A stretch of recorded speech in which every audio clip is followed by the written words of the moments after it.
Good evening and welcome.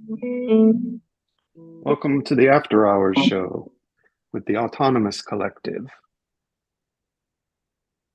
My name is Joe in Norway. I'll be your cook for this evening. I'm joined by Ann Lee, a retired college professor and community member at the Daily Kos. She's a member of the National Council of Independent Scholars and is a contributor to the book, The Political Economy of Art, Making the Nation of Culture. Evening, Ann. Hey there, Joe. How's it going? What's for supper tonight? Oh, we've got part 2 of our meal we started last week, which was traditional Palestinian maftoul, which, if everybody recalls, is a piece of cracked bulgur wheat rolled in layers and layers of flour to create a rounded, or in my case, a semi-rounded pasta. Pebble-like. This is a varying degrees of grades of gravel. Diverse. I haven't quite mastered the technique. I can actually show you side by side comparison. So this is Lebanese, possibly machine made. Well, it looks handmade, but I don't think it is. You can see that we've got maybe a little variation, a little more consistency on this one. Yeah. We got the homemade goodness going on there. What I'm going to do with this, and traditionally maftoul's eaten in the wintertime. It was on our march this week through our little town. We had a rally for Palestine with a bunch of speakers and politicians, some people talking about the situation in Gaza and the West Bank, and talking about family loss and the horrible things going on, and local politicians providing their stance. The Green Party, the Red Party, which is kind of split off from the Communist Party, the Workers' Party, and the center left were all against, all declaring, asking for a ceasefire. It was nice to see so many young leaders, early 20s, a lot of them. But one of the Gazans there, he was telling me about maftoul and eating it in the wintertime. He was from Gaza City, and another was from Rafah, which is in the south. And what I'm going to do is make a soup or stew out of chickpea, winter squash, onion, and zucchini, and a little rough around the edges tomato. But what we're going to do, and then while that's cooking, we're going to steam the maftoul in a basket above while the soup cooks. And what I'm going to make with the maftoul to season the maftoul. Oh, let me get my notes here. It's we use a eradicating maftoul, or the bride of the maftoul. So depending on whether you come from Gaza City or Rafah, you make it a little differently. So in Rafah, you make a dressing out of garlic, onion, and in Gaza City they use a chili or red pepper, dried red pepper. And in the south, in Rafah, they use ground dill, cumin. They also use cumin in Gaza one, and then chopped up fresh dill and olive oil. And while you have the maftoul in the steamer basket, you add the bride of the maftoul dressing to it so that it then steams with the aromatics into the pasta itself while it cooks. So that's the unique variation we got here. And I'm just going to blend them all together because sadly we have we don't know how many of the northern Gazans have fled or still fleeing. We have like possibly 500,000 people en route to the south.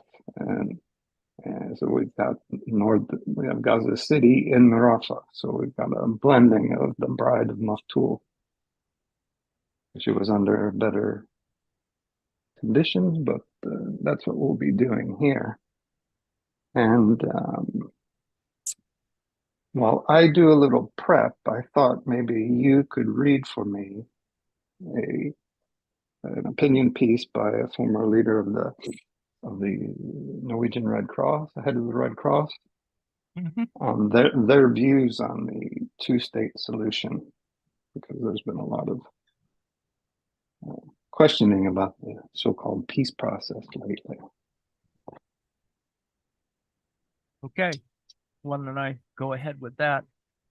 It is translated from the Norwegian, so it has this will have its some issues. the bumpiness that occurs in translation. Yes. So it's a former lieutenant general in the Norwegian Armed Forces and a UN peacekeeper, Robert Mood, is not generous in his assessment of the two-state solution, which has been the cornerstone of Norwegian foreign policy. It's an article by Philippe Bedos. 30 years ago, Norway played a central role in the preparation of the Oslo agreements. Peace in the Middle East was finally to be achieved. The plan, a two-state solution, was for Israel and Palestine to each have their own state. It has never been like this. On Tuesday, 7 November, at the latest, Foreign Minister Espen Barth Eide was out and defended the two-state solution in a statement on Al Jazeera. But that is just deception, says former president of the Norwegian Red Cross, Robert Mood. International political leaders have now known for almost 20 years that it is practically and politically impossible to realize a two-state solution, he says to NRK. It has had unfortunate consequences, Mood believes. By refusing to believe that the two-state solution is impossible, they have actually facilitated more settlements and the strengthening of Hamas, he says. Just pause it there. Okay. I have a little quibble with that wording there, the strengthening of Hamas. We need to remember that Hamas is not an army, that Israel is the only one with an actual army here. Strengthening, they kind of make it sound like they're a force to be dealt with as an army would fight another army. You know, it's kind of an obscuring wording, I think.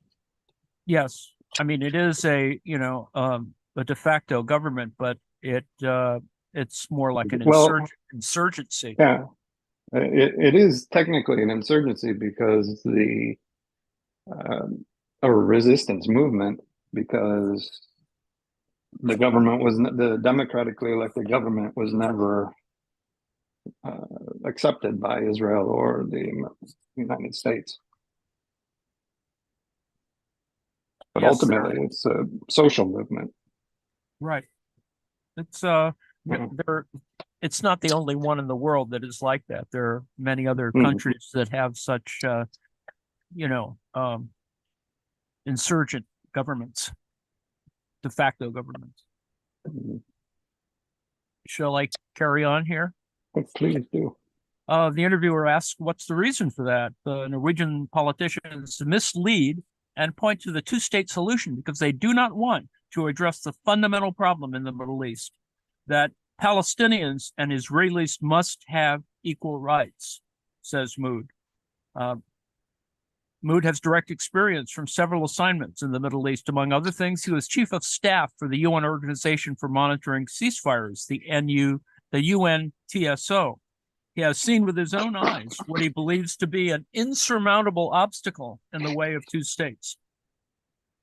In the West Bank and East Jerusalem today, there are approximately 700,000 Israeli settlers. The vast majority of them have the right to vote, and this means that they are a powerful factor in Israeli politics. If there are to be two states, many of these settlers will have to be moved against their will. That is not possible, Mood asserts. According to the Israeli Ministry of the Interior and the Jerusalem Institute for Policy Research, there are 683,553 Israeli settlers, of which 463,000 are in the West Bank and 220,000 in East Jerusalem. Mood tells NRK that Norway and countries such as the US, France, and Great Britain have deliberately argued for a two-state solution in order to give the false impression that the conflict has not been as acute as it was and that there is a solution.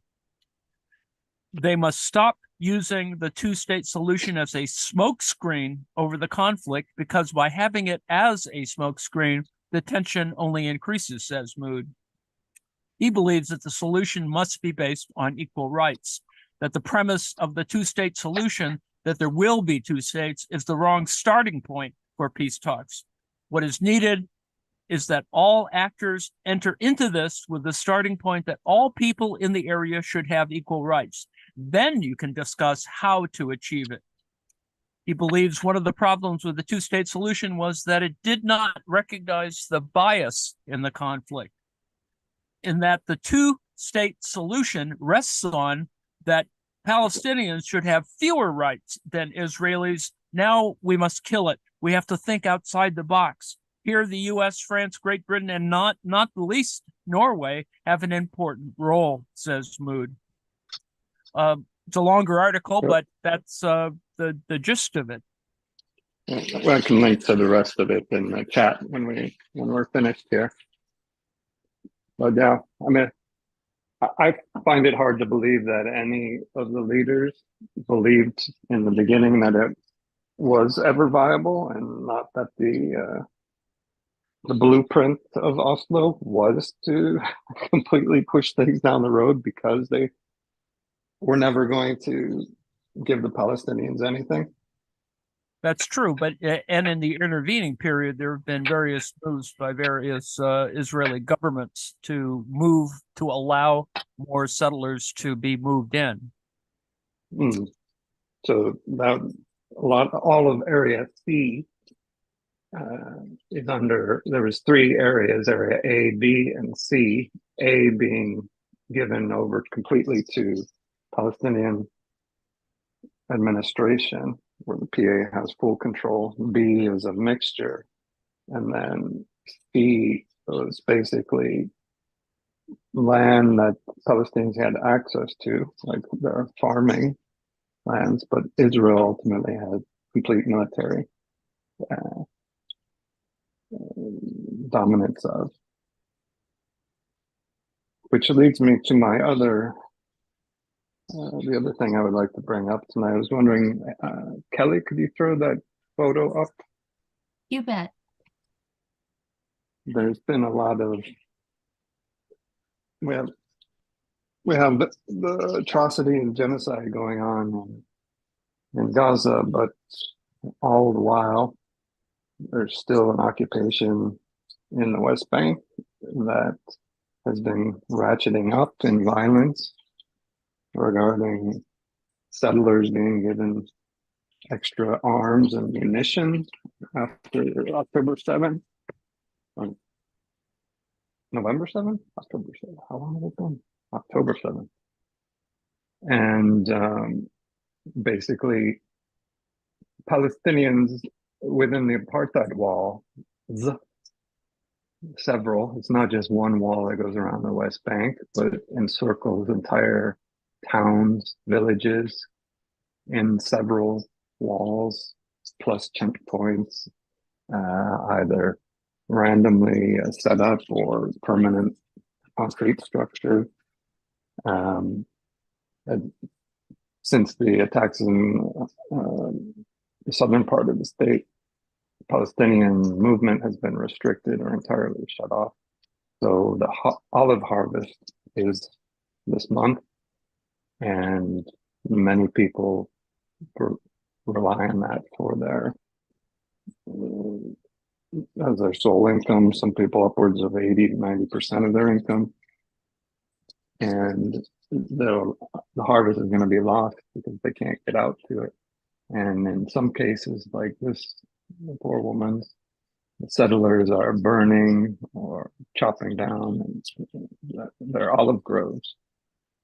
Who's here clinging to it, all the while the military observes in a kind of hands-off manner. And one of the things that struck me when I lived in Israel, the difference between markets in, say, Tel Aviv and West Jerusalem versus going into the occupied territories or even into East Jerusalem. In Israel proper, you would have bountiful availability of fruits and vegetables, very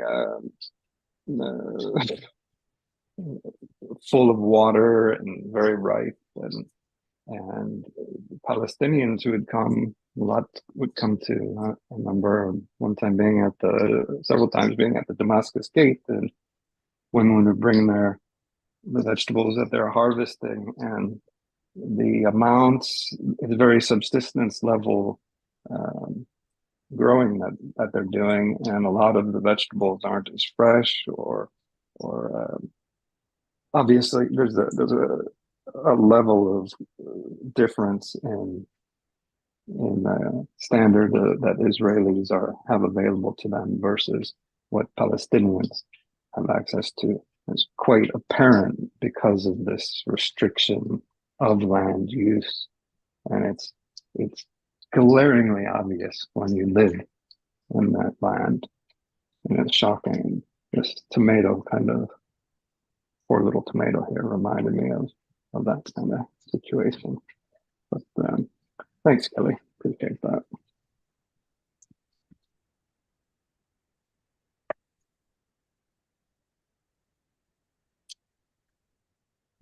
Not sure if you had any comments on the Red Cross, the statement there about the two-state solution act. No, I think the two-state solution is a kind of trope, as it were, that's been there for a while. I think I agree with the General Mood and his assessment of it, because it is a kind of it exists as a trope with many contradictions. I think that the reality, of course, has been all these other elements. The sub arguments that have that continue to motivate all of the strife are clearly not based on a two-state solution or on the idea that because it's just a trope, the rights question gets always shoved to the side. It seemed to me that that's always the way it's been. But just as a personal anecdote, many years ago, because I don't know what they look like, but it's my understanding as someone who came back from Israel who'd spent time in kibbutzim, was saying that Israeli IDs have your racial type on it as well. So there is a kind of clear division of who you are is actually kind of important. I don't know if that still is, since you have a more recent experience than I on the topic. Yeah, definitely. That's one major part of it. I mean, in the U.S., only certain types of IDs have your racial or ethnic group on them. I mean, that data exists somewhere, but it's not on your, your kind of the daily ID that you need to, negotiate in the world. So that's interesting. It is an ethno-state, regardless of what anybody might claim Israel to be. A democracy, a ostensible democracy, ethno-democracy. But yeah, that's Well, even people getting married. You're getting married and getting divorced is an issue. It has to be done through either the rabbinical court, the Christian courts, or the Waqf if you're Muslim. I'm not sure how the Druze do it, but everything is quite separated. Atheists have trouble getting divorced, I can attest. you think because they don't want the mixing. Darn civil union. So I've got the soup going with the tomato, zucchini, winter squash, and onion, and a little broth. Got the mamul in the little basket. I'm gonna make the bride of the maftoul, throw that in there, and then we're Harsh has a quick question. Harsh? Sure. Yep. Yeah, Professor. I think this is for both of you. So, like you're saying, right, the two-state solution is basically a right-wing talking point, right? Then the other option would be similar to the situation in West Bank, right? And even there, the issues are not totally in control. You could say it's a liberal talking point.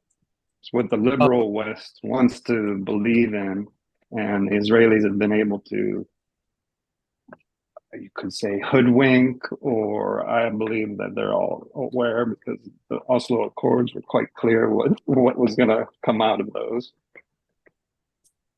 So either way, right? The other option would be the West Bank, right? Which is the only practical solution or the solution that exists currently, right?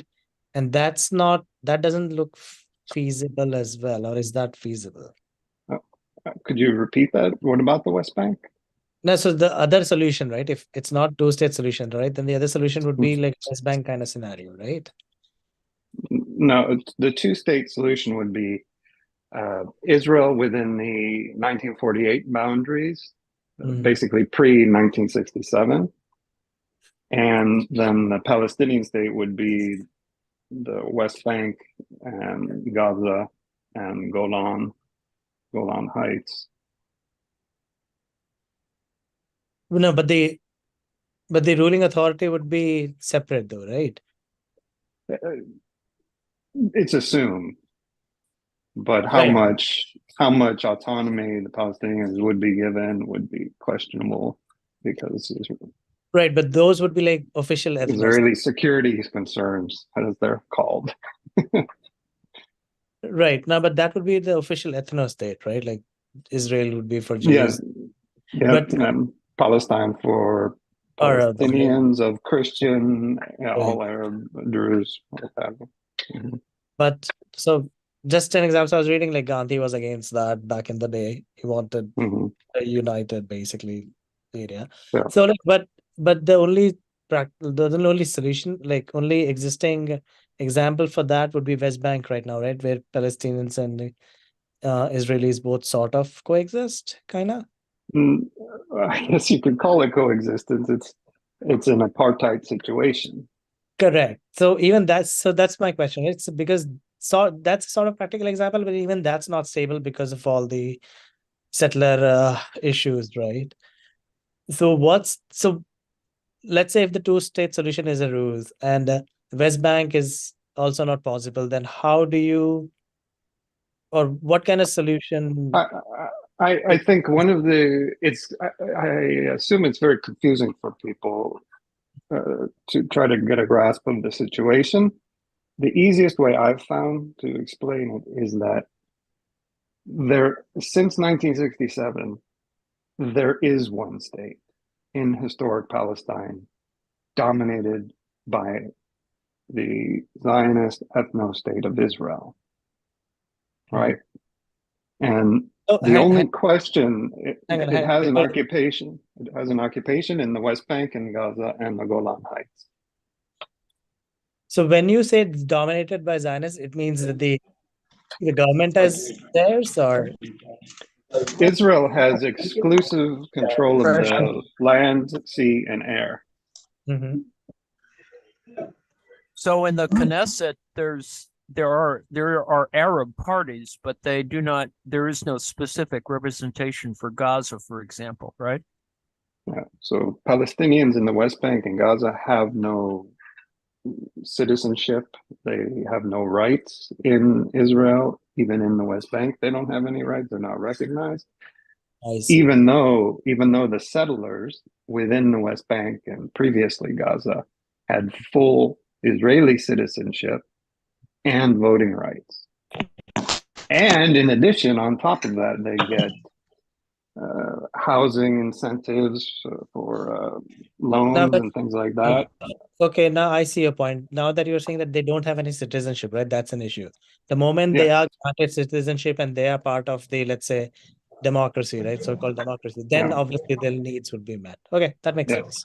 Yeah. So the way to look at it is there's one state dominating the whole piece of land. Right. Could somebody turn off someone's mic is on? Thank you.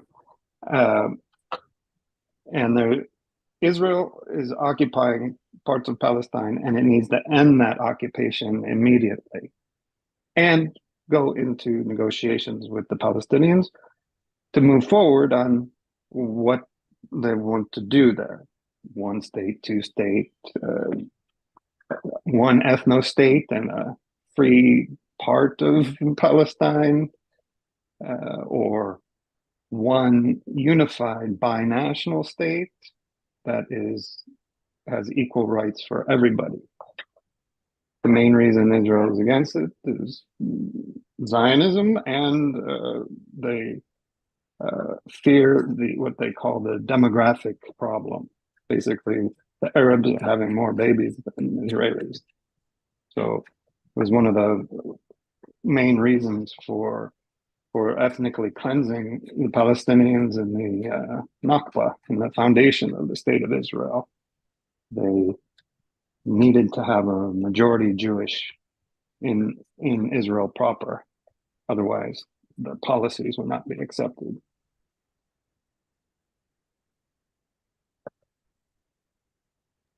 Yeah, that makes sense. Okay, I've got almost the bride of the maftoul ready. We've got. I'm supposed to grind it with mortar and pestle, but I don't have it. So we'll just do this. Oh,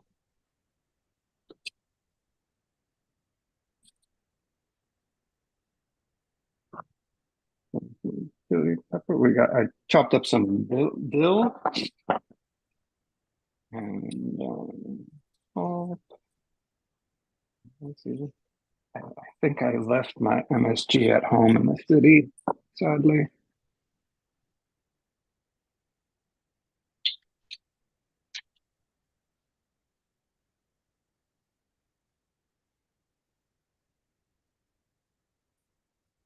So we'll toss this on top of the maftoul, and then we're good to go. You can.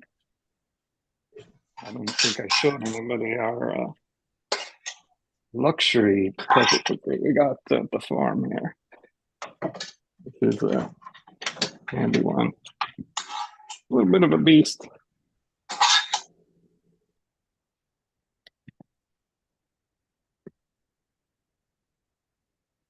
Get the camera there.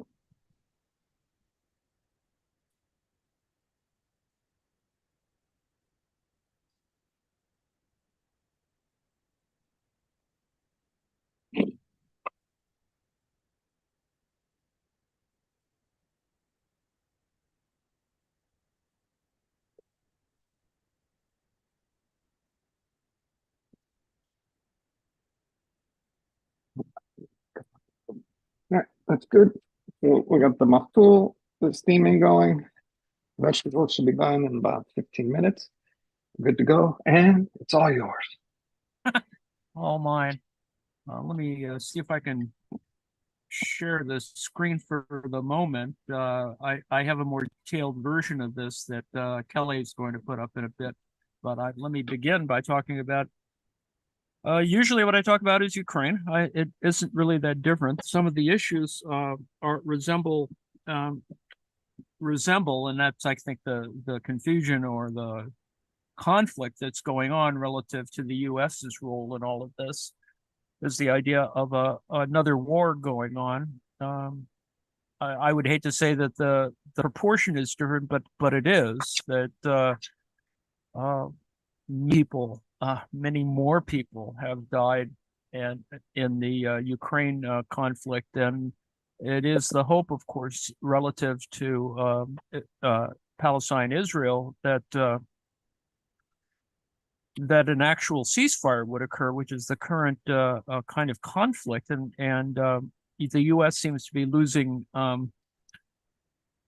its status on the message. More people want a ceasefire than a simple pause, and I think the U.S. is trying to see whether the Israelis are going to actually let up at any particular moment. There have been these 6-hour, 3-hour pauses to allow people to evacuate. But I believe the reason for that would be a ceasefire would almost certainly require monitoring. UN peacekeeping troops and monitoring, which Israel will never accept. No, it is unfortunate, but that's pretty much how it's going to go. And they're just trying to grab as much as they can, and relative to casualties, 11,000 Palestinians are dead now. That we know of. That we Untold know of. Numbers under. There's 1,000 some odd missing. I think that's the current number. Killed Israeli soldiers is below 100, and still on the increase. So there's a variety of other things, and we're getting a little bit more video evidence from a variety of sources of all the atrocities that have been going on. So that's also significant. And there has been bad behavior. Bombing ambulances just cannot be justified in any sense of the word. But that's what's been happening. Majority of the deadliest munitions are not Israeli missiles per se, but are JDAM bombs, guided munitions that generally hit where they're supposed to, but the collateral effects are pretty major. The same kind of munition is being used in Ukraine. I show here I think if you can see it, maybe not. I think we see it. Oh, okay. It's still. it's partially there. Okay. This is kind of what the major battle areas look like, from Donetsk above and Avdiivka down all the way down to Kherson to the left, and where you see the 6.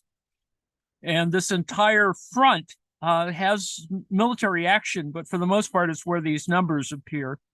That will tell you that there are just multiple problems on a very long, in this case, probably about 200 miles, 300 miles of contact area. The biggest change that has happened in the last week, aside from some major targets being hit, is an advance where you see that level, that area 6, and it is in the area. This particular map, I think, shows you the aerial attacks on Crimea, where cruise missiles, the British-French combined cruise missiles that have a fairly decent range, have been landing all over specific target areas in Crimea that have been taking out air defense, very expensive air defense systems. In fact, so expensive that the reports are that the Russians are beginning to plan to pull air defense units, equipment from the far reaches of the Russian Federation. That is, stuff from Siberia or something. And it's not like they're going to be really, as anyone's going to attack Russia on that side. So pulling it out isn't really that kind of big a deal. But it is important to note that they are running out of equipment, or at least they don't have equipment ready. And other reports this past week are that vendors, or Russia as vendor to other countries like Pakistan and Brazil, Russia has gone back and asked for some stuff back that they have either delivered or plan to deliver because they're running out of equipment. It's probably the best thing to do relative to repairing equipment damaged in the field. So that's kind of the general story of is one of logistics and renewal. The fact is the same battle areas that you've been bored with in Vitka and Bakhmut and a variety of places in Zaporizhzhia are all the same areas, and there's just sort of a little back and forth with various units. The difference relative to Avdiivka is that it's very close to Donetsk, which is, the heart of one of the breakaway oblasts, and is pretty critical relative to a Russian strategy. So, I mean, they call it the gateway to Donetsk. That's probably overstating it, but the fact is that there's a lot of troops in the area, and a lot of fighting, a lot of back and forth where it just depends who has fire control over a particular area. That's kind of what's going on. Kelly, if you could put up that other slide, that would be great. You bet.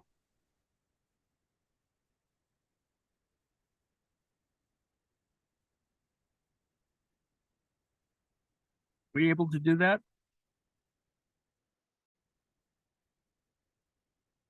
Here we go. Okay. You can see in detail what this new sort of area where that 6 was. It's Kherson, and it's a very interesting area because the terrain is different because of the Dnipro Dam upriver. The bottom part of this diagram is the so-called left or east side of the river, and meanders slightly. So that's the kind of issue. The relative size of lettering indicates the relative population size. So Kherson is kind of the big city in the area, and which is on the one hand a very good sign that it's still there and hasn't been really that it has been liberated in the last 6 months or whatever. And but it still is being attacked, as you can see with some of the diagram. You can also see there still is air attacks all along the area, but with that dam that got blown out, it's changed the nature of the terrain.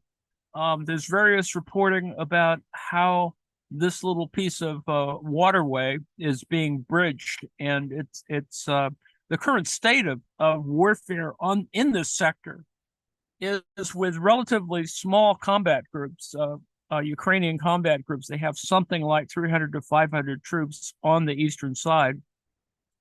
They've managed, and there's a road that goes along the edge of this area, and they're trying to hold that, and they have held it for, I guess, a week now. They've been able to bring over some armored vehicles, not a lot, and there's no tanks, and they haven't yet brought artillery over. So much of the battles have been artillery battles. The Russians have brought in missiles as well, and Ukrainians aren't using a variety of their air support because it's not as robust, I suppose, as the Russians. Although what's interesting in the last week or so is that the Russians have lost a bunch of their close air support airplanes. They've lost in the last week or so 7 Su-25s, which are the equivalent of the so-called equivalent of the American A-10, so I think they're air defense is actually relatively good at the ground level. So much of this is fine-tuned detail. I think what the issue is, and it's a big concern now about redeployment of troops in the other areas to reinforce this. The Russians are having issues.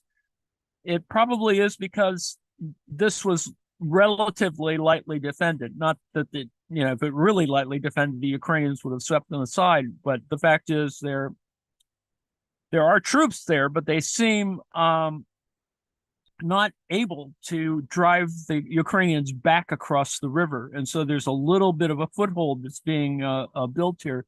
There was a little back and forth a couple of months ago where they were hitting bridges and trying to get across, and it was sort of a much more heated battle. But presently, I think the Russians are trying to hold a relatively a stable line slightly farther back, and they've been driven back because the Ukrainians have brought more air defense and more artillery. And the advantage for the Ukrainians is that some of the artillery they have has slightly better range than the Russian artillery and greater accuracy. So in general, the Ukrainians have been working with a much a better set of technology. And of course, the Ukrainians continue to attack with a variety of weapons, radiation-seeking missiles, and a variety of other things to attack to do counter battery attacks. That is, attacks on radar that would track Ukrainian artillery firing and stuff like that. They've been, I think, pretty good at doing that. And then there's a bunch of drone stuff. You can just see there's a lot more video being posted of drone activity. They're using now a kind of small racing drone, not the kind of delivery drones that we're sort of familiar with, but something that's used for higher speed recreational racing. They're much faster. They have a slightly better electronics, a little bit better range. And what they're doing is they're putting munitions on them of one kind or another, whether it's the head of a RPG or a rocket-propelled grenade or some other things. It sort of depends, but they're using a variety of those things, as well as some strategic missile systems. But it is interesting. Last week, the week before last, they actually had a pretty interesting missile strike that's way far behind the line here, and that they managed to kill, as I think I've mentioned last week or the week before, 3 higher level officers. They were all in the same place, and I guess somebody turned on their phone, and that was the little area here on the M17. This is just an interesting terrain. It is generally, savanna. It's a pretty wide open area, but the thing is, it's very hard to cover with a lot of troops. And the argument that President Zelensky is making is that, yes, things went slowly. The Russians were able to put mines all over the place, and that sort of slowed things up. But he's promising, and I think actually this recent military activity is a interesting sign that they do have a plan, and it's working out, kind of methodically, if you can call it a method, I suppose. But they are hitting high value targets. They're making progress generally. They haven't given up any territory, although the Advika area is really problematic because the Russians have put a lot of resources in it, and it is about trying to create a pincer, which they've done several times, but never fully enclosed or encircled the Ukrainian troops throughout this war. It's unfortunate that we are at day 625 of the warfare. we can go to the next image, I suppose. Well, no, don't go to the next image. Let me thank Kelly for putting that up. Let me see if I can put up my next image. Yes, there's still a lot of turret tossing, where munitions will come in, set off the munitions inside the tank, and blow the turret off, which is fairly time-honored going back to World War II. It's just interesting that this is continuing to happen. It is certainly possible that other kinds of activity. Let me just stop for a moment and ask Joe where he is now. Oh, we're still steaming. We're still steaming. All's good. Okay, let me plenty of time. Okie dokie. Anyway, let me just say that the war continues, and it is a little dismal in the sense that no one wants to do a ceasefire. No one wants to sue for peace on either side, and it is unfortunate, but that's kind of where the war is. It unfolds in little ways. People are now preparing for the winter.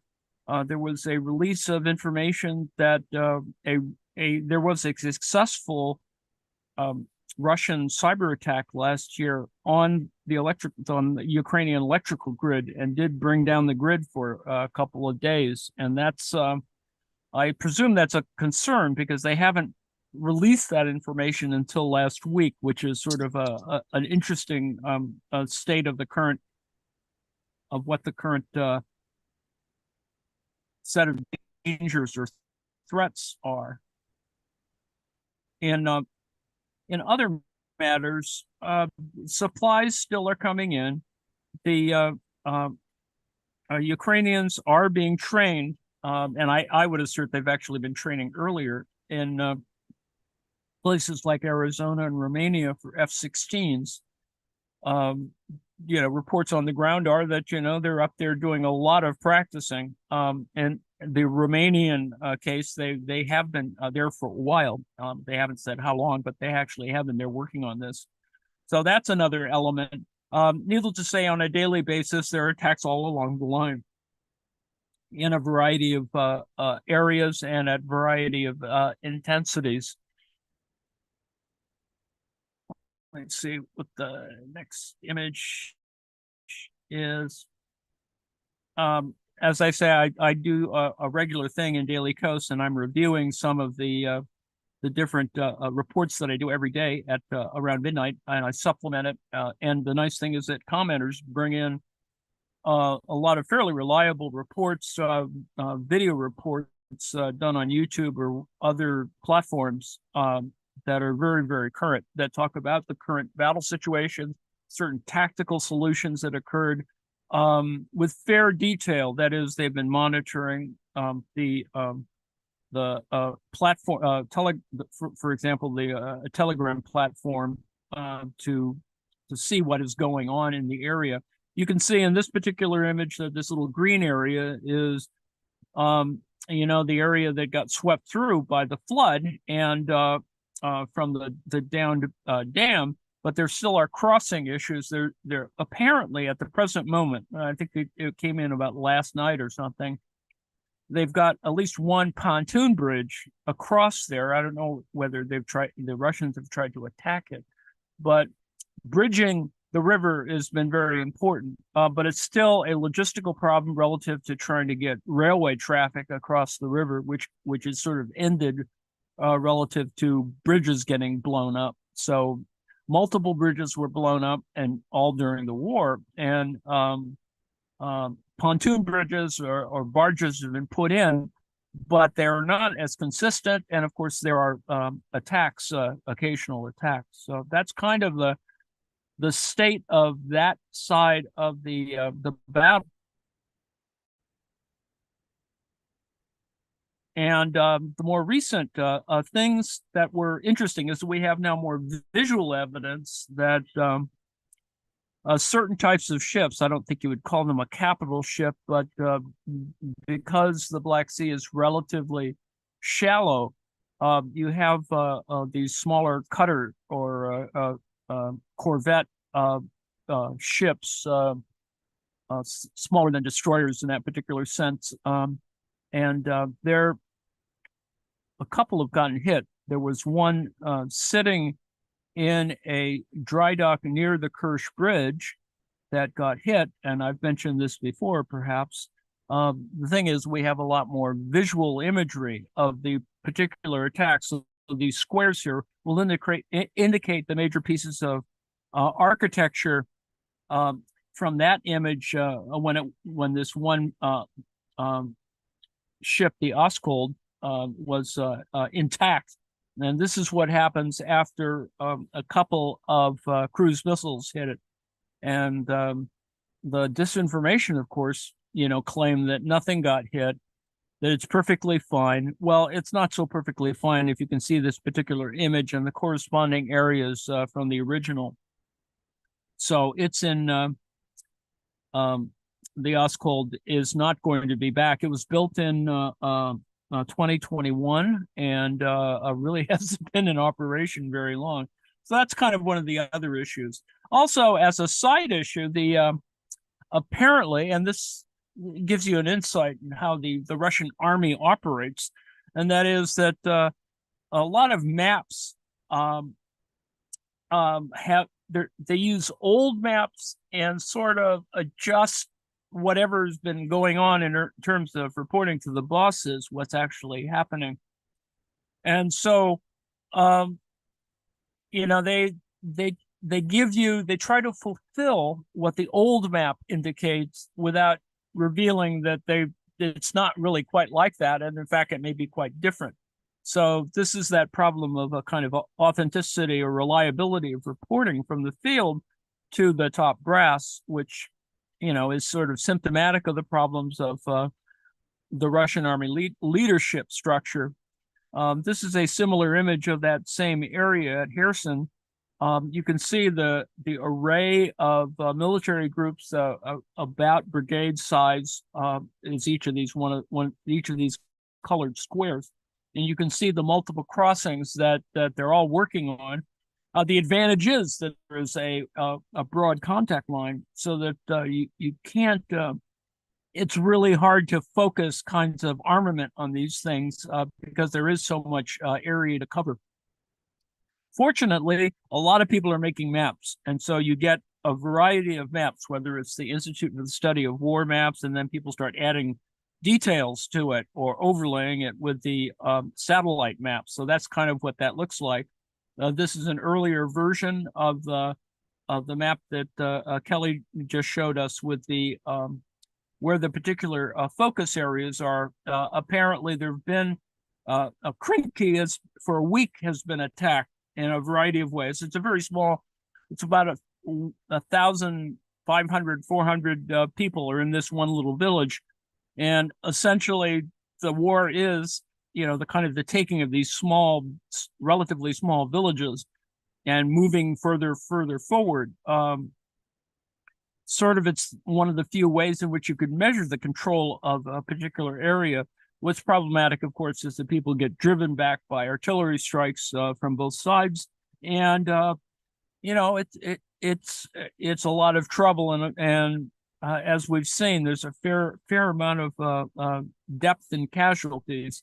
I think in this image you can see with these little bright image spots here is exactly how much contact line is occurring on a line that is, the length of California, for example, is pretty much what this is about, this entire line here. So that's kind of where it is in the war. It is anywhere from 2 or 5 or 10 to 1 in terms of casualties and losses and equipment and personnel. It hasn't really changed that. One of the reasons why I would opine is that in the area of in the northern part of this eastern battle area, the troops that are in this area, as I've said for weeks, is conscripts, some of the personnel from the defunct Wagner group. All of those are in the area, and they all are still have that relative lack of training and ability. And they've got a lot of potential combat power, but it doesn't seem to be working completely. It is, on the one hand, an advantage to be able to have nearly daily satellite coverage of these areas, but none of them are ever shown in full detail until you begin to see the geolocated videos that people will post on social media to see how this is working. This is the northern direct edge between Zaporizhzhia and Donetsk, and this is that little area they've brought forward. It's been this way for a month, and it has a fairly high concentration of troops, as I think you can see with the fire contact and the little dots there. And that may seem disappointing that people can't break through in the kind of cinematic kind of forceful nature of how you think wars should be won. But in fact, this is a war that has had trouble with fighting and location. Partially because, one side is very used to not fighting in a kind of dynamic way. And the biggest failure, of course, came in the first 3 days of this war in February 2022, when the Russians thought they could take the capital, Kyiv, in 3 days. And surprise, surprise, they got driven back and wiped out in an incredibly interesting way. That's not probably going to repeat itself, considering how horrible it was. But the fact of the matter is, there's still a lot of troops. There's a lot of resources, particularly on the Russian side. They've been bringing in resources from a variety of other areas. They've launched airstrikes from some of the other breakaway provinces. There's one, Ossetia, North Ossetia, or whatever it is, in Georgia, where they recently launched some of their airstrikes from. Now, that's a good sign in the sense that the Ukrainians have been attacking things in Russia, and the Russians simply sort of take it. They try to defend it. They try to deceive people attacking it, but it generally doesn't quite work out for them. So that's kind of where the war is. Let's go back to food, which I think is more interesting and important. Joe? We're still steaming away. We've got a few more minutes. The maftoul was dried, so it's going to take a little bit more time, even though I've got variable granule sizes. But I was wondering, what's the situation in dissent and revolt, or not revolt, but within Russia in terms of conscription and the fight against that? Well, they seem to. There's no reporting on how successful the latest the annual conscription is. So I think sabotage. I think they don't want to talk about it. I think they have not reached their targets, although there's no indication that there's been the kind of resistance that used to exist. That is, that people were, and it's been a while since somebody set fire to a recruiting station, but that has actually happened. People will actually firebomb a recruiting station, but that there hasn't been one very recently, or else it hasn't been reported on. So I think that's kind of settling down. I think people in general are preparing for the winter. There is a kind of, I think there is a kind of reluctance to talk and deal with these kinds of things, although you're getting absolutely no, well, as far as we can tell, no public demonstrations, although there was at least a couple of events of arson that last week. A shopping center got torched. It's not a small fire. The damn thing burned down. And so I think there's still some resistance on that score. those folks who like sabotaging railroads did a couple of railroad sabotages, I think, last week. So that's kind of interesting. The problem is, of course, some of these events don't get reported on. So we don't have a real sense of what's being disrupted. But we have it relative to needing more equipment, which is, I think that these sort of things that they lack are kind of interesting, and no one's made a kind of estimate. I mean, there's some evidence of, that is, there's empty shells or fragments that have Korean markings on them, North Korean markings. And so that's been appearing in the field, but nothing major that sort of says the 1 million rounds of artillery ammunition that were sold or transferred from North Korea to the Russians has been entered into the field. There is a thing relative to their asking for equipment back. I think it's helicopter engines they're running out of, because after a certain amount of time, you have to pull the engines out to fix them or replace them, and there's a lot of wear that the helicopters, just chew up equipment. So that's sort of interesting to see that they want Egyptian, the helicopter engines that they sold the Egyptians, they want them back because they need them. So that's sort of an interesting little side element. Other than that, it's the same business about telling us that that the EU, that NATO has transferred equipment, but we see varying reports on the evidence of it. There's a slight piece of disinformation that says that Leopold II, the German Leopold II tank is terrible. That's hard to say. They've only knocked out 5 of them, and there's still 70 tanks left. So that's not such a, not as big a deal. And of course, the things going back to Ukrainian troops are, in some cases, are better off, and they've survived various combat situations. But otherwise, it's the same, sort of misery of the rainy season, trenches, just awful little, ground combat of the sort of worst type that's going on. We have yacked a long time. I still have a few more things to cover, but did you have something to rant about? Oh, yes, I do have something to rant about. I just released something in Daily Kos that involves, let me see if I can get this to appear.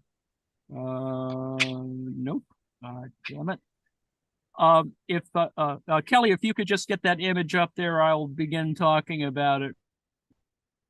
I can do the story with the maftoul is on the fly. It's looking almost done here. Getting a little fluffier. Good. Let me rant for a second here about last night, or no, last weekend at Mar-a-Lago. Previous guy, the ex-president, whatever his name was, the orange guy, auctioned off for about $10,000 a commemorative 45 caliber pistol, Glock. And he has these little events. He has one every week, I think, at least once a week. He does DJing, I think, on Thursday nights. That Trump does these little stupid things. So anyway, they auctioned off a commemorative pistol. It has his picture on it and stuff like that. Well,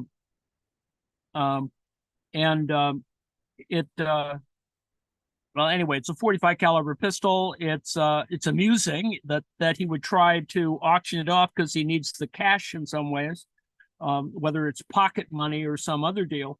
But the thing for Trump is that this violates, because he's been indicted for a felony that involves incarceration for more than a year.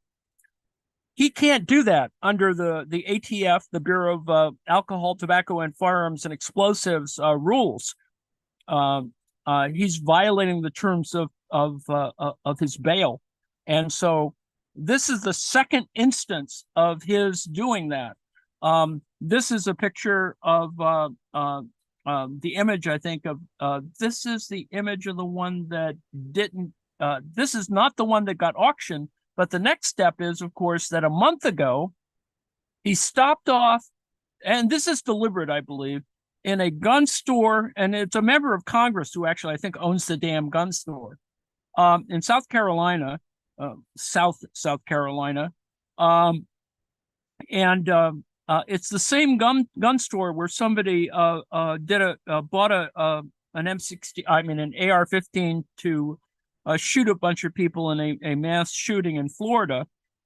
So there's a kind of weird, deliberate nature of stopping in this one little gun store where they presented him with this, 45 caliber Glock, also a Glock. The reason why they use a Glock is because it's got a lot of flat surfaces on it that you can etch or put interesting quasi engraving. I think some of these are just sandblasted into the surface, and so the point is that he's auctioning off this gun, but when he was in South Carolina, it's a different gun.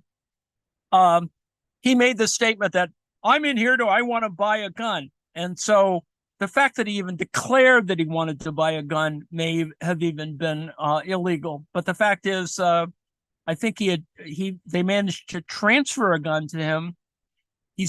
And he made this statement, and then they had to walk it back. So his somehow they gave it to him, that he managed to actually get it transferred to him. We don't know really truly, and whether there's paperwork or whatever. But the reality is, at least in at least one case, and perhaps two, our former president may have already violated the firearms law, and in violation of his being under indictment in at least two places, and that this action makes him liable to be either to have the terms revoked and that he gets sent to jail or whatever. Now, no one's pursuing this, and these little events don't get a lot of play except on various sites like Midas Touch or Patriot Talks or a variety of places. But I think these are interesting things. It's like he doesn't care on the one hand.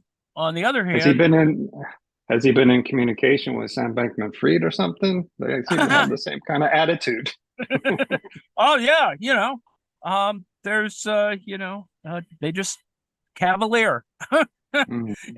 I assume that he's probably got a lot of these weird gifts. In fact, it would be interesting. I don't know why the mainstream media doesn't address this, because this is public information or publicly available information, whether you FOIA them or not. Is these kind of weird gifts that he's gotten, and you know how he is about these things. The other side of this, of course, is that he just re-gifts everything. So his whole idea is, well, I got it, now maybe I'll auction it off, and he's a notorious re-gifter. That is, he'll get something and then he'll give to his kids, so he doesn't have to buy a new thing for them. This is that kind of transactional approach to how you deal with stuff, how you deal with family and friends. So anyway,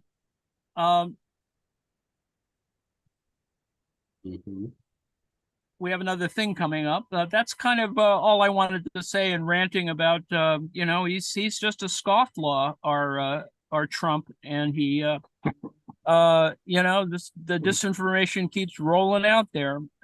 Now, if this were anyone else trying to auction off a gun and you were under indictment, you'd be in big, big trouble, needless to say.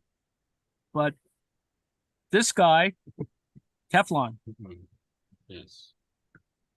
Well, every time he does it, he shows that he is above the law.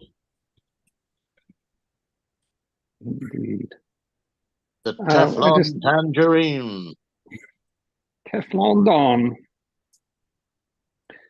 So I'd like to just close on one last issue, back to Israel-Palestine, that of dissent, in particular within Israel and within the U.S.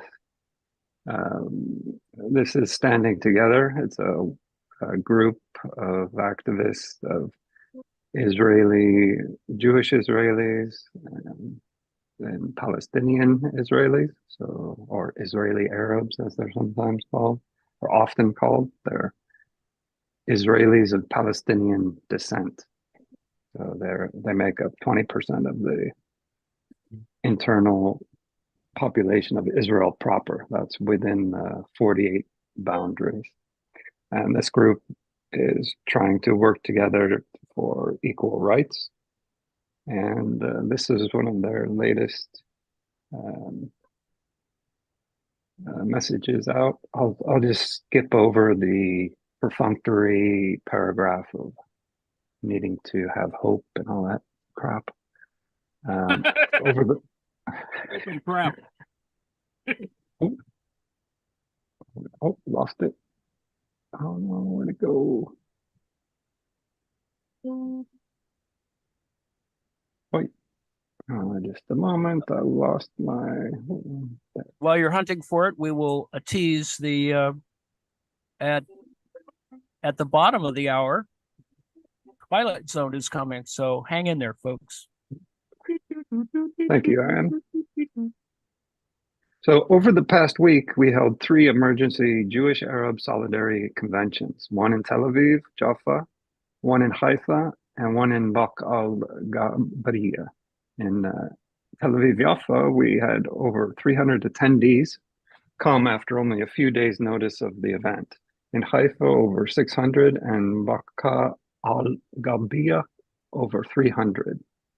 The conventions were attended by Jewish and Palestinian citizens who came together to hear speeches from members of Standing Together and our partners talking about peace and a shared future and fighting against calls of incitement and violence. Following the speeches, attendees got together in small groups to discuss how we have been feeling over the past month, our hopes for the future, and how we can build hope and solidarity in these times. We have more conventions planned for the coming weeks in Ramla Lod, Jerusalem, Kibbutz Hanaton, Kfar Manda, and the Northern Triangle and Nazaret. These conventions not only provide a space for attendees to come together in a shared desire for peace and solidarity, but they also show our communities across the country that there are still masses of people who believe in an alternative, that there are thousands of people ready and willing to organize for a better future for all. These conventions, along with other Jewish-Arab Solidarity Network activities, are only getting bigger and growing in support. Our solidarity networks grew to over 6,300 volunteers, organized in 12 different localities in the country, carrying out almost 100 activities on the ground. Our hotline has provided legal and psychological assistance free of charge to over 160 people since its launch, and our digital outreach online has reached over 8 million people on social and traditional media. We're doing everything to focus on what we can to affect our reality, in which is prioritizing the growth of partnership and solidarity at this moment. We stand with the people in this land and our shared interests. At the end of the day, all of us, Jews and Palestinians, want to live in peace, freedom, and safety. Please consider supporting us and helping us do everything in our power to build a more equal and secure society for all in Israel/Palestine. So I'll post a link to this group after our recording here. I'd just like to point out that you're not able to demonstrate or speak out against the war or the invasion in Israel, whether you're Jewish, and definitely if you're Arab. There's been Arab members of the Knesset who've been disbarred. There's been arrests. I think they just arrested the top leadership of several Arab parties. Left voices are being suppressed. The left has been decimated ever since the beginning of the Oslo Accords. It's just been absolutely devastated. But I just want to point out that there are people working on the ground, that it isn't all just total fascist right-wing situation, although it is. There is still, there are people fighting the good fight. And I would also like to mention that the Gaza quote unquote envelope, the agricultural region around Gaza that was attacked, had some of the most radical communists. They were one of the earliest kibbutzim and moshavim that were established prior to, or just around the foundation of Israel. And they have been some of the most outspoken voices for ending the occupation and unity. And one possibility for the establishment's seeming unconcern for the hostages had to do with the fact that many of them do not follow the same kind of policies of the Likud and the fascia. They're basically working for not a one-state or two-state solution. They want to work with Palestinians, whereas the establishment is shutting all of that down. But those were some of the things I wanted to cover. And one last message on the U.S. front. I mean, this whole situation is making people very nervous. I have friends that don't want to go to protests or actions because out of fear of associating with anti-Semitic messages, or Jewish friends over here in Europe that are completely misunderstood about the power relations and have never been to Israel, do not know the actual situation, but who are nonetheless liberal-ish or lefty-ish, but don't know how to deal with this situation. Oh, maybe Anne, you could read it, and I'll plate the dish. I posted. Oh, wait a second. Where's this thing I'm supposed to read? I'm looking for it. I'm looking for it. Here we go. Let's see. We can vamp till time. There's going to be, I think, John. I'll get a move on it here, John. Just give me one more minute. This is important here. There we go. There will be Twilight Zone at the bottom of the hour. Oh no, we got plenty of time. I can wait in 12 minutes. Yeah. So this is a open letter from Juan Cole, friend of the former show, guest of the former show. Scholar at University of Michigan. Arab studies. Yes. The man knows his onions. Indeed. Now, if you wouldn't mind reading that, we've got the maftoul ready to go. I'm gonna fluff it up. Okay, let me read this. I can actually read it while we put up the banner and music. How about that? Will that work? Or beautiful. Oh, not the banner. No, I gotta serve the food still. No banner. No banner yet. Hold the banner. I write in awareness that the ongoing painful events in the Middle East are putting an enormous emotional burden on the faculty, staff, and students of our program. I want them to know that the program is here for them as a supporter and that we are available to offer counsel in this difficult moment. Concrete harms are being done to our communities on campus. A doxing truck has been observed driving around campus calling terrorists those who are critical of the prosecution of a bombing campaign on dense urban neighborhoods and denial of food, water, and electricity to the civilian population, half of whom are children. Some students or student groups have displayed in public materials that identified as Hamas, our campus chapter of Students Allied for Freedom and Equality, SAFE, a pro-Palestinian group. Faculty members have suffered verbal abuse and acts of intimidation, including threatened or near acts of violence.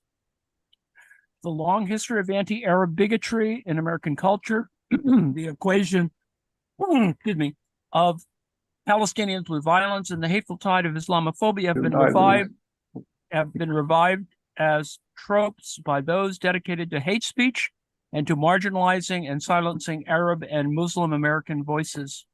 These tropes ignore the centuries of the Arab and Muslim presence in North America and the many important and positive contributions they have made. Contrary to what many assume, such tropes also enable bigotry towards other minorities, including Asian and Jewish Americans, a bigotry we forcefully condemn. As a university with a universal mission, we cannot allow vigilante tactics to interfere with freedom of speech, inquiry, and debate. Our faculty, staff, and students are diverse, and hate speech toward the ethnic groups with whom we are intellectually and culturally engaged is harmful, whether it consists of Islamophobia or bigotry toward any other minority. It diminishes us all, whether we are of Muslim, Christian, Jewish, or any other religious or ethnic background. Harassment, hate speech, and mischaracterizations must cease. Sincerely, Juan Cole, Director, Program in Arab and Muslim American Studies, Department of American Culture, University of Michigan, Ann Arbor. Thank you very much. Oh, Bob. Serious shit. Oh, it's serious. Stuff's shaking. Mhm.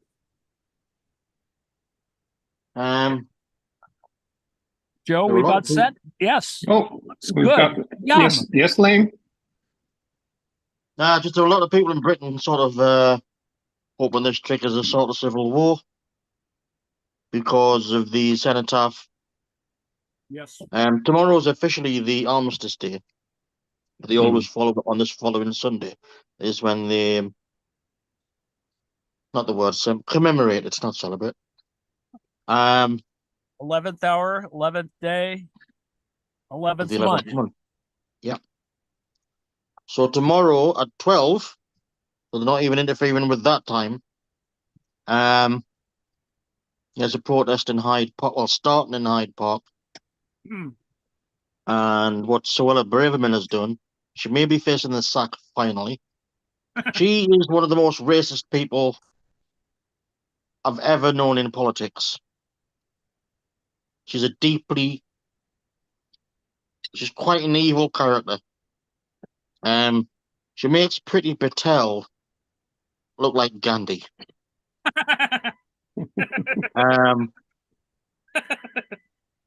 But he's basically stirred up a sort of a race stroke hate war by calling all of the marches for peace hate marches, and they're trying to destroy British values. I've been sending the same text to Suella Braverman all week without a response, and it's been this: what are British values? That's all I've asked, because she's threatening to make it against the law to go against British values, and they're yet Similar to be to determined. Germany. Similar Yeah, to we don't Germany. even have a fucking constitution or anything like that. We've got no values, and their values do not represent me at all, and the majority of the people in this country. But we're at a scary stage. However, they've been reported in the right-wing media of people selling poppies being beaten up. Sorry, I'll rephrase that. Veterans selling poppies being beaten up.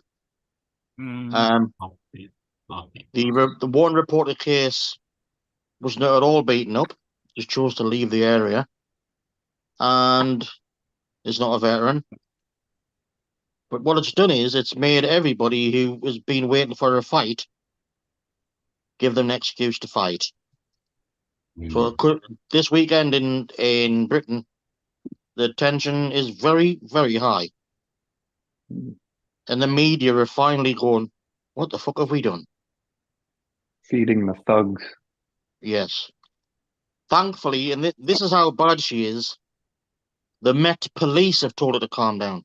Because, not the Met Police, you know, they're all fine, upstanding citizens.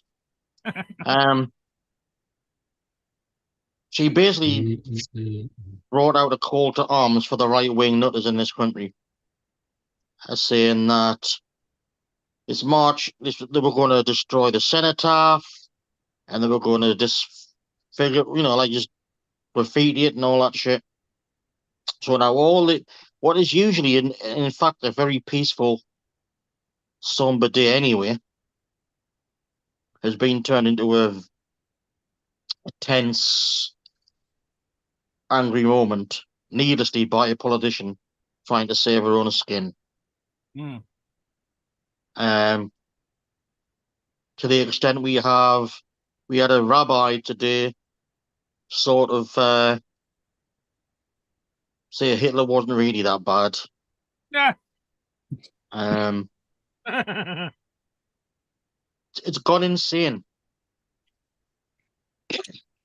It's gone insane. And sadly, oh, but a cough, hold on. And sadly, it's taken this for the media to realise, hang on, maybe all those corporate supporters might have been right. I mean, they were hippies after all. They were soft asses after all. They're not. Maybe they weren't threats to national security. Maybe they were onto something about these right wing nuts who are now they're planning online to do something. They see it as a call to arms. So in London tomorrow, you'll probably find, for once, as much coverage as the peace demonstration, as you will armistice. Now, the official armistice parade, anyway, will not be harmed at all, because that takes place on Sunday at the Cenotaph, 2 miles away from where the peace protest is going to be. Yet still, the media are running with, they're going to come and destroy the peace. They're going to come and destroy. Jesus. Yeah, well, this is the thing. It's about armistice, and the marches are calling for an armistice, and that's what they don't like. A lot of tone deafness out there. Yes, this time we're the perpetrators, and not directly, but we're complicit.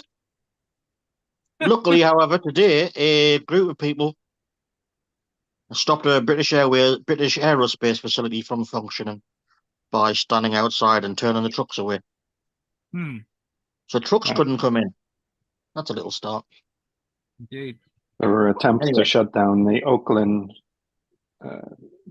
port in Oakland, California, as well as Tacoma. Barcelona was also preventing shipments. Yeah. But thank you, everybody. We've got hungry bellies to fill here. I'm going to show the food. We've got vegetable stew of winter squash, tomato, marrow, Lane. You know of marrow? Yes. Very, very popular in Britain. Onions, chickpeas, otherwise known as hummus, and the maftoul underneath, which is a kind of rolled couscous, homemade couscous. Nice winter. You can't say homos anymore. It's gays. You could put chicken in there as well, or lamb, but we do all vegetarian here on the After Hours show. So I'd like to thank everybody for coming. We got the Twilight Zone up next. And did you have anything else to? No, have a good weekend. Good and safe weekend, everyone, and we'll see you this coming week.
Bloody hell was that, Coco?